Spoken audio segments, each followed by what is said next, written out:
Lundi 17 octobre 2016, ici Éric Latour et bienvenue à Saint-Jean-sur-Richelieu. Comme le veut la loi des cités et villes, le maire Michel Fecteau a prononcé ce soir son discours sur la situation financière de la ville, où l'on constate que la ville dégage un certain surplus d'opérations à ce moment-ci. Et on sait que la ville va aussi procéder début décembre à l'adoption du budget pour l'année fiscale 2017. Également, l'ex-conseiller municipal Alain Laplante a tenté de faire du millage à nouveau sur des questions d'éthique et de respect à l'égard des conseillers Berthelot et Marcoux.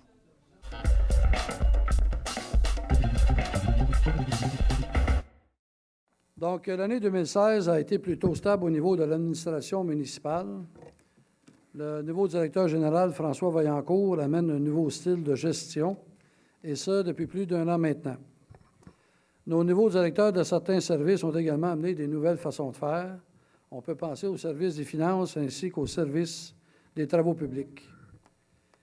Une fois de plus, le programme triennal d'immobilisation a été adopté séparément du budget, permettant ainsi aux élus et à l'administration de se concentrer uniquement sur le budget de cet automne.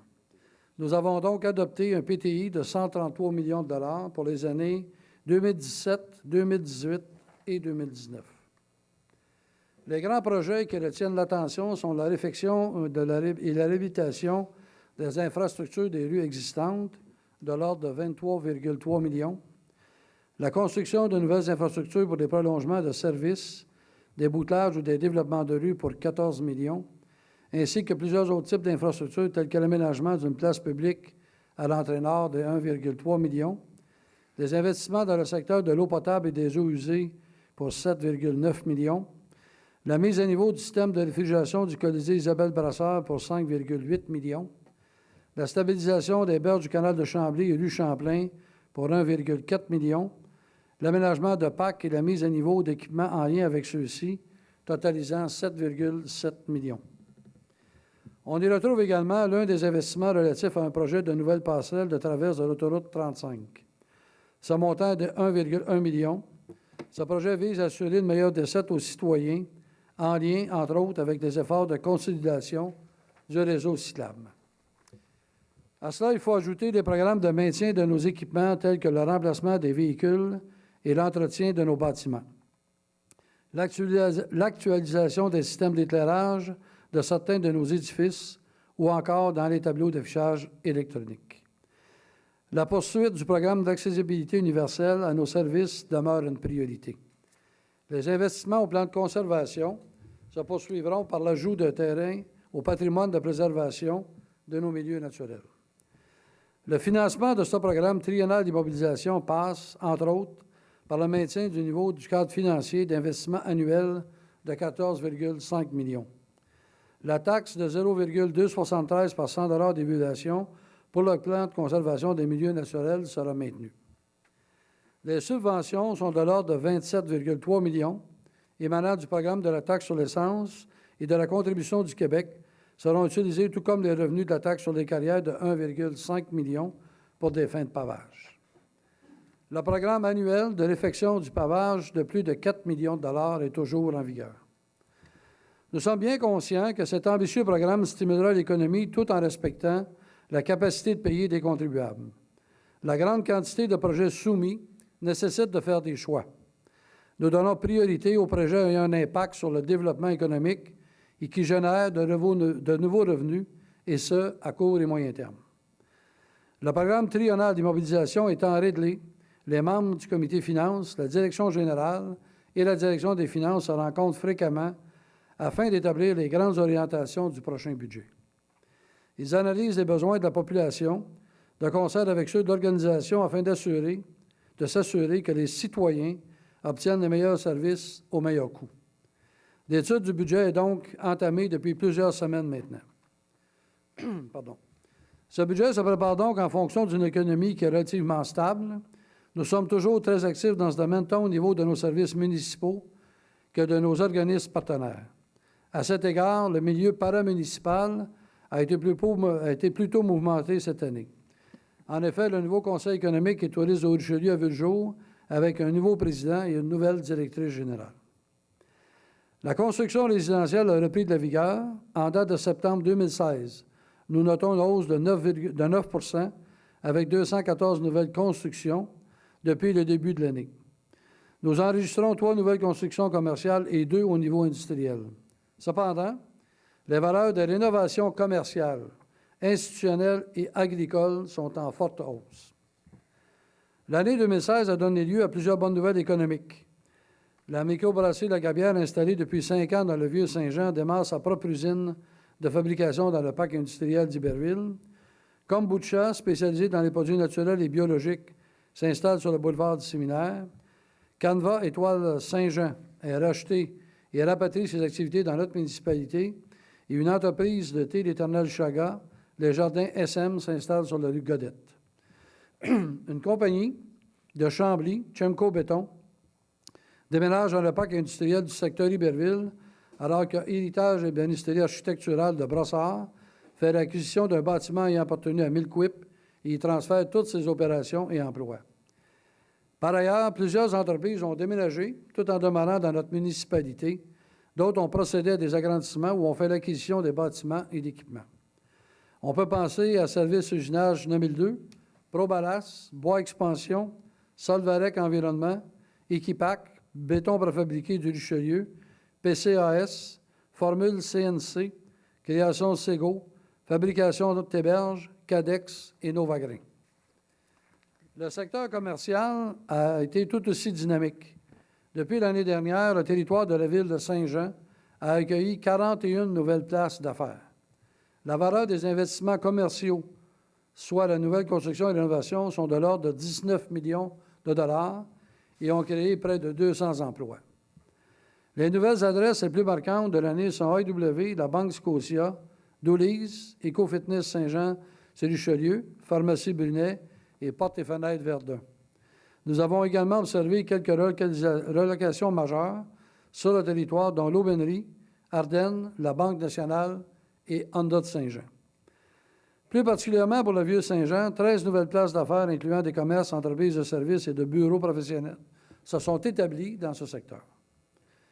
La prochaine année s'annonce sur le signe de la prospérité commerciale puisque de nouveaux projets commerciaux ont été confirmés à ce jour. Il s'agit notamment de l'ouverture de Bulk Barn, spécialisé dans la vente en vrac de produits alimentaires, Cinéma Guzzo, un complexe cinématographique ultramoderne avec des espaces de divertissement pour toute la famille, et le commerce au détail Tigre Géant.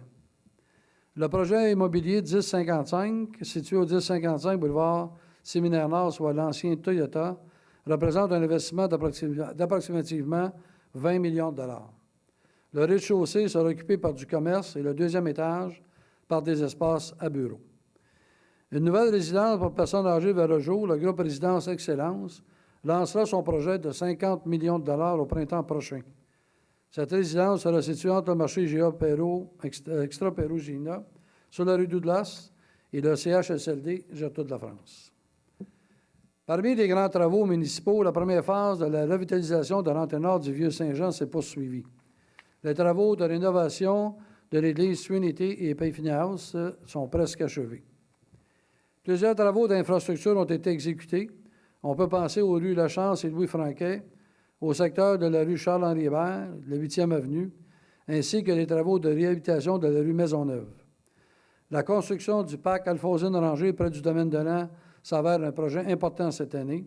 Le remplacement du système d'ozonation à l'usine de filtration de la Rive-Ouest retient aussi l'attention. Au niveau du transport en commun, notre service de transport urbain a été complètement revu et son efficacité se fait déjà sentir avec une hausse de 8 % au niveau de l'achalandage. Cette amélioration a permis à la Ville d'obtenir une distinction lors de la remise des Grands Prix d'excellence en transport remis par l'Association québécoise du transport et des routes à QTR au printemps dernier. Notre directeur du service de transport et mobilité urbaine dans la Ville, M. Luc Côté, s'est même vu décerner cette année le prix Guy Chartrand dans la catégorie Développement et amélioration du transport collectif. La situation financière de la Ville demeure une préoccupation de tous les instants, même si celle-ci est bonne, comme en fait foi notre surplus de 3,3 millions. Le principal facteur expliquant ce surplus est des revenus supplémentaires de l'ordre de 2,3 millions provenant des droits de mutation immobilière. Parmi les dépenses additionnelles, notons entre autres la Caisse de retraite des employés municipaux, la Ville a cependant réalisé des économies au niveau des frais de financement ainsi que sur certaines provisions salariales, étant donné le règlement des conventions collectives au cours de 2015. Afin de permettre à la population de bénéficier de ces surplus, des sommes d'argent seront affectées à divers projets. Plusieurs réserves sont augmentées. 900 000 $ pour le 350e anniversaire de la Ville, 890 000 $ pour les projets majeurs en asphaltage, 463 000 $ pour les éventualités, 239 000 $ pour l'amélioration du patrimoine naturel dédié à des gestes environnementaux et 208 000 $ pour le déneigement. La Ville crée un surplus affecté de 115 000 $ pour le tourisme et les surplus non affectés sont augmentés de 248 515 $. La Ville de Saint-Jean-sur-Richelieu dégage donc un surplus qui est équivalent à 2,25 % du budget de 148,3 millions en 2015. Les affectations doivent toujours avoir un impact direct sur les services rendus à la population et aussi sur le rayonnement de la Ville. Le ratio du service de dette de la Ville est toujours sous la moyenne. Ce ratio est de 14,72 %. Au-delà de la gestion efficace de notre administration, il faut toujours s'assurer que la population profite du surplus dégagé par la municipalité en l'affectant à divers postes budgétaires qui ont un effet sur l'amélioration des services rendus. La présentation du rapport sur la situation financière de la Ville est un exercice annuel prévu dans la loi des cités et villes et précède d'au moins 4 semaines l'adoption des prévisions budgétaires qui se fera le lundi 5 décembre. Je vous dresse donc un tableau sommaire de la dernière année, de la situation actuelle et à quoi on peut s'attendre en 2017. La loi prévoit aussi que je soumette le salaire de vos élus et que je dépose la liste des principaux contrats que la Ville a conclus pour l'achat des biens et services au cours de la dernière année en cours. L'année 2016 se terminera vraisemblablement, si aucune circonstance ne se déclare, d'ici le 31 décembre prochain, par un surplus de plus de 2 millions de dollars. Au moment de prononcer ce discours, ce surplus est causé par des revenus additionnels provenant, entre autres, des droits de mutation et des compensations complémentaires. Dans sa gestion quotidienne, la Ville prend les moyens pour limiter dans l'ensemble de ses services les dépenses de fonctionnement. Outre certains travaux mentionnés précédemment et figurant au programme triennal d'immobilisation, l'année 2017 donnera lieu à plusieurs projets. On peut penser à l'ouverture des rues dans le secteur des artisans et au prolongement des services d'égouts et d'aqueducs sur la route 219. Il y aura plusieurs travaux dans le secteur S. Nous pouvons noter la première phase des travaux de correction de drainage des rues Belle-Rive entre Landry et Le Phare, le réaménagement du site de l'ancienne usine IPC, l'ouverture de la rue Bella entre Delacolle et Conrad-Gosselin, ainsi que la réfection complète du réseau d'infrastructures sur des tronçons de la 7e, 8e, 9e avenue et de la 4e rue et rue Balthazar. Il y aura également des travaux d'infrastructure sur les rues Frontenac et Vaudreuil, entre Séminaire-Nord et La Fontaine, de même que sur Grand-Bernier-Nord, entre Saint-Jacques et de Dijon. Le réaménagement du site de l'ancienne usine IPC et la modernisation des puits de pompage d'eau brute à l'usine de filtration de la rive S sont aussi à l'agenda. Les travaux de construction du nouveau pont débuteront puisque Québec a donné le feu vert pour l'ensemble des citoyens présents le 18 novembre prochain. Des gens du ministère sont ici pour l'annonce très officielle avec probablement les plans de vie déjà complétés et les sommes. On vous tiendra informé. Nous sommes donc à quelques semaines de l'adoption du budget. Nous devons une fois de plus composer avec les paramètres du pacte fiscal. Nous devons maintenir et même améliorer la qualité des services offerts à la population. Notre Ville doit aussi continuer de se développer d'une façon plus organisée, en tenant compte davantage de la qualité de vie de ses citoyens. À ce stade-ci de la préparation budgétaire, nous travaillons à rationaliser davantage et aussi à prioriser des projets générant de nouveaux revenus. Au moment présent, en fonction de l'avancement des travaux budgétaires, nous pouvons prévoir une légère hausse du compte de taxes qui ne dépassera pas l'augmentation de l'indice des prix à la consommation. Je tiens à remercier nos directeurs et nos employés pour leur détermination, leur persévérance et leur grande flexibilité. Je remercie le personnel du service des finances, les membres du comité des finances, la direction générale et les membres du conseil municipal. La Ville de Saint-Jean-sur-Richelieu s'engage à travailler pour atteindre les objectifs fixés. Voilà.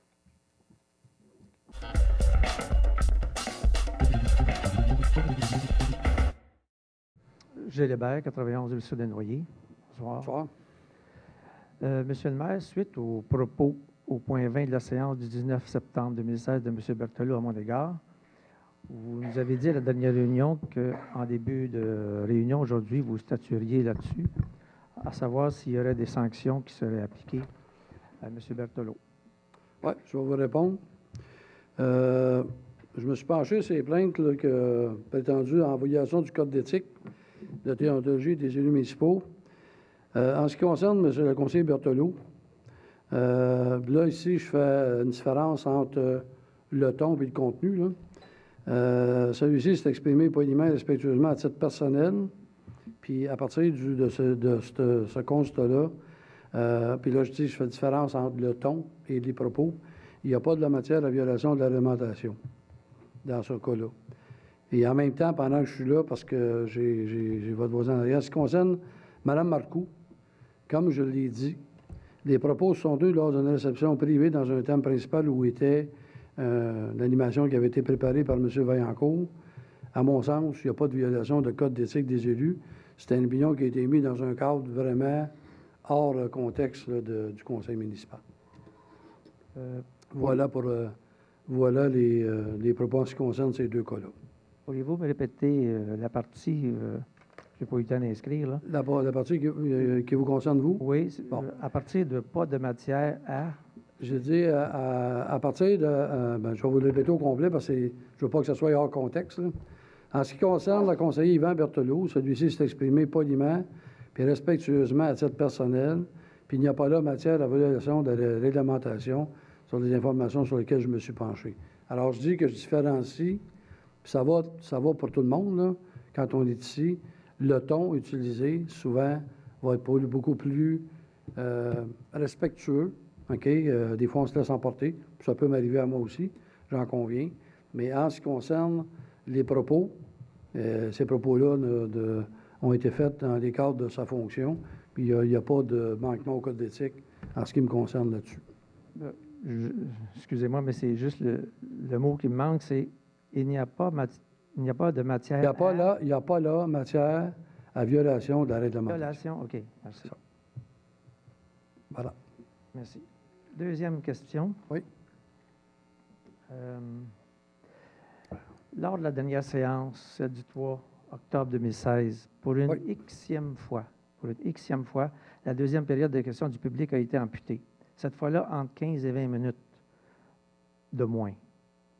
Voici votre promesse faite le 16 mai 2016, en début de séance, lorsque vous avez présenté le nouveau règlement régissant les deux périodes de questions. Cependant, ça je vous cite là, cependant, à titre de président de l'Assemblée, je me réserve le droit de permettre à un citoyen de venir une deuxième fois, si on le juge opportun, dépendant du dossier. Alors, la dernière fois, 2 personnes se sont présentées au micro à la deuxième période de questions. Dès que la deuxième personne eut terminé son intervention, vous avez ouvert le point 20 de l'ordre du jour. Comment doit-on faire? Je m'attendais à ce qu'à titre de président d'Assemblée, vous offriez aux gens de la salle la possibilité de se présenter une deuxième fois, vu qu'il restait beaucoup de temps. Vous ne l'avez pas fait. Monsieur Hébert, juste un petit instant, là. On est à la période de questions. OK, vous voulez notre collaboration. Ce que vous dites à l'heure actuelle, les gens se mettent en ligne comme j'en ai dans le moment, là. Puis quand on a fini, là, il n'y avait personne qui était en ligne. Alors aujourd'hui, là, moi, ça va faire 3 ans bientôt que je suis ici. Puis savez-vous quoi? Il n'y a pas personne qui est gêné de s'approcher et poser des questions quand c'est le temps. Donc, il n'y avait pas personne. Je n'ai pas enfreint rien, je n'ai pas empêché personne, parce que je ne veux pas vous en aller là-dessus, là. Les gens, ils étaient libres de s'avancer puis de poser des questions. Et je dis bien poser des questions, pas des préambules de 4 minutes, là. Monsieur Fecteau, vous m'avez interrompu. J'arrivais avec la question. Dois-je me présenter ou devons-nous nous présenter au micro avant que le dernier intervenant ait terminé, afin que vous ayez l'opportunité d'utiliser votre arbitraire promis le 16 mai? Est-ce que c'est ça qu'on doit faire? Parce Si que là, j'ai une question, M. Hébert, je vais vous répondre très clairement. S'il y a un citoyen qui a une question qui est d'ordre municipal, un dossier qui le concerne, OK, et que ce n'est pas un débat futile, ça va me faire plaisir de recevoir la question dans la période de questions qui est allouée. OK? Maintenant, vous le savez, parce que vous êtes ici présent depuis fort longtemps, on en a dialogué, les journaux en ont fait état. Il y a une différence entre une personne, une question d'un citoyen, comme la dame qui a débuté la soirée, là, à laquelle ça nous fait un plaisir de répondre, et des gens qui viennent ici au micro pendant un certain temps faire de la politique. C'est pas la place.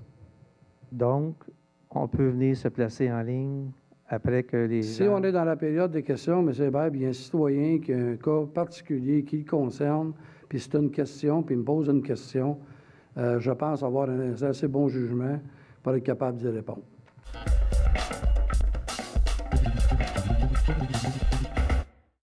Monsieur Fecteau, membre du conseil, bonsoir. Alain Laplante, 66 rue de Musset à Saint-Jean-sur-Richelieu.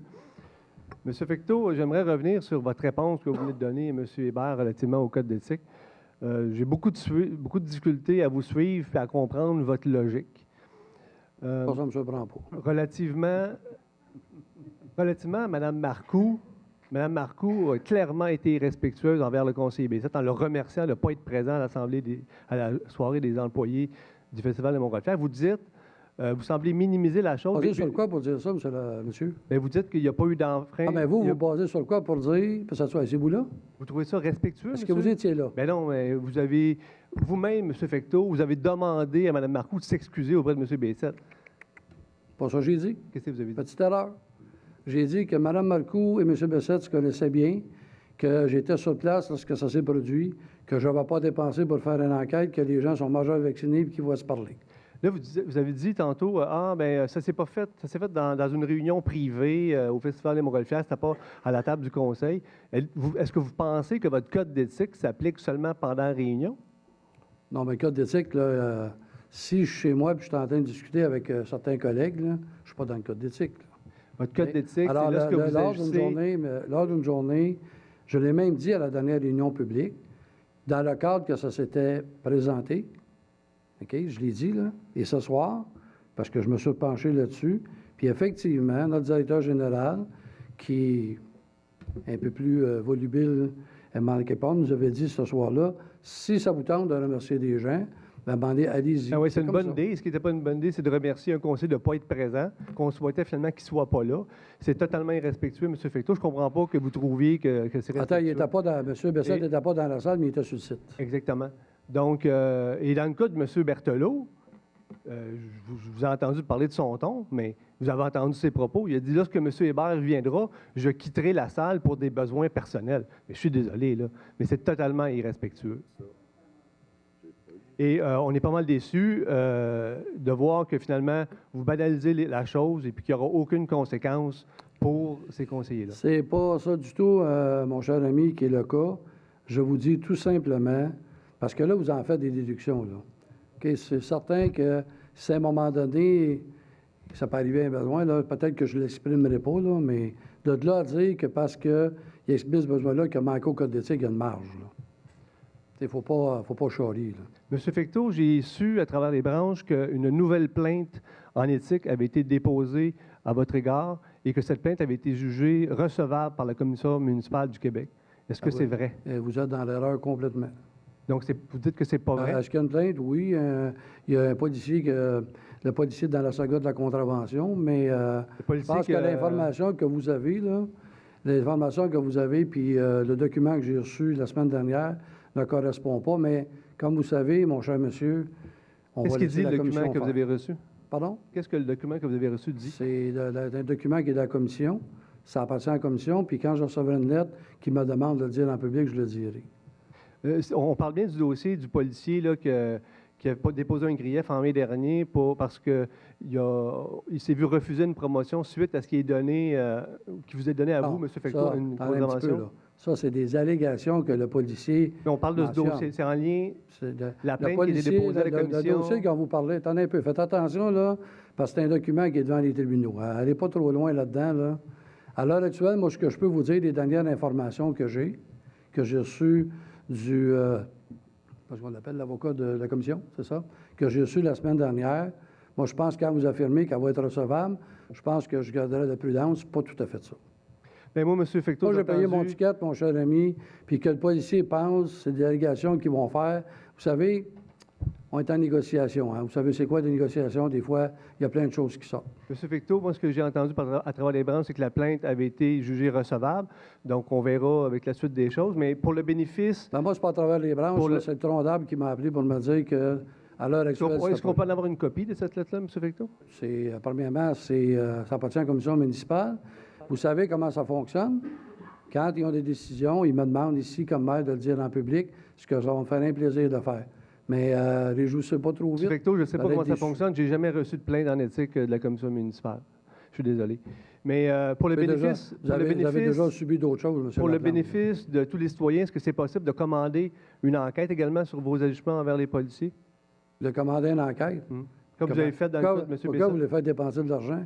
Il y a quelqu'un, un policier, qui m'a donné une contravention parce que ma porte n'a pas barré ici, lors d'une assemblée. Non, mais j'ai payé ma contravention, je suis allé à la Banque Laurentienne. M. Bachand, il y a connu, on va faire la même banque. J'ai payé ma contravention, OK, comme un bon citoyen. Tu sais, ma porte, c'est pas compliqué, tu n'as pas barré, tu as floc. Pensez-vous 2 minutes. Et ensuite, l'employé s'est vu refuser une permanence. C'est ça? Parce que vous partez des histoires, là. Le comité exécutif, là, OK? Le comité exécutif, on n'a pas de nom. On a des numéros d'employés. Alors, quand le dossier est arrivé au comité exécutif, ça fait, les ressources humaines viennent, puis ça fait de la business de tous les jours. Pensez-vous sincèrement, on peut diverger d'opinion, vous et moi, là. Pensez-vous sincèrement que pour une contravention de 57 $, je vais m'amuser à dire qu'une personne n'aura pas son temps plein? Cher monsieur. Bien, M. Fecteau, c'est pour ça que ce serait intéressant d'avoir une enquête. Ce que je ne comprends pas, c'est que dans le cas de certains conseillers, M. Bessette, pour ne pas le nommer, lui, vous dépensez de l'argent pour commander des enquêtes, pour l'exclure du plénier. Dans le cas des autres conseillers, M. Bertrand, c'est une autre erreur. C'est une autre erreur. C'est une erreur que vous faites. C'est une erreur que vous faites. On est, encore une fois... C'est une erreur que vous faites.